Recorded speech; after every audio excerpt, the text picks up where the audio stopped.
Tere! Selles videos räägime, miks on oluline, et mudelelemendid oleksid PIM-mudelis seotud õige korrusega ja kuidas seda tasuta tarkvara abil kontrollida. Kvaliteetse PIM-mudeli eelduseks on elementide õige seotus korrustega. Õigesti seotud elemendid võimaldavad ehitajal mudelist välja võtta korrektsed mahud korruste kaupa. Kui elementide sidumisel korrustega eksitakse, ei ole mudel enam usaldusväärne töövahend ei ehituse planeerimisel ega mahu arvestuses. Korruste nimed ja kõrgused määrab arhitekt vastavalt ÜBN nõuetele ning need kantakse PIM rakenduskavasse. Iga osamudel peab sisaldama identse nimetuse ja paiknemisega korruseid.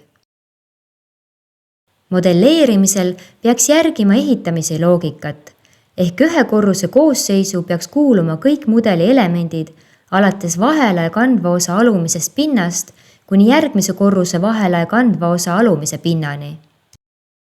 Mitut korrust läbivad elemendid seotakse kõige madalama korrusega, kus nende paigaldus algab. PIM-mudelites tuleb vältida viga, kus elemendi kõrguslik asukoht on küll õige, kuid see on seotud vale korrusega. Samuti ei tohi mudelis olla korruseid, mis pole rakenduskavas välja toodud. Selliste vigade vältimiseks tasub korruselisuse õigsus üle kontrollida näiteks tasuta vabavaralise IFC vaatori PIM Collab Zoom abil, kus saab endale Smart View all seadistada erinevaid tarku vaateid. Teeme näite, kuidas seda teha. Valime logo ja lisame sinna uue, sobiva nimega Smart View seti. Selle alla saab luua vajalikud targad vaated. Anname Smart View'le nime. Siin saame määrata elemendid. Seejärel valime omaduse, tingimuse, sisestame väärtuse ja valime toimingu. Alati peaks esimene toiming sisaldama sõna add, sest vastasel korral jääb vaade tühjaks. Lisame uue rea. Valime omaduseks building story.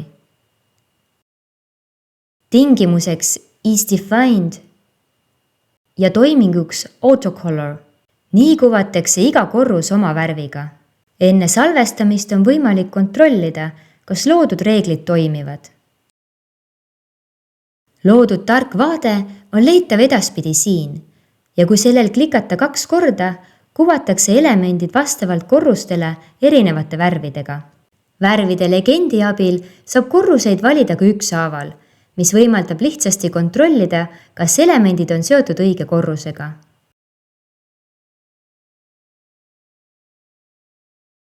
Kokkuvõtteks, mudelelementide õige seotus korrustega on eelduseks, et PIM-mudel oleks usaldusväärne ja masinloetav töövahend ehituse planeerimisel ja mahu arvestuses.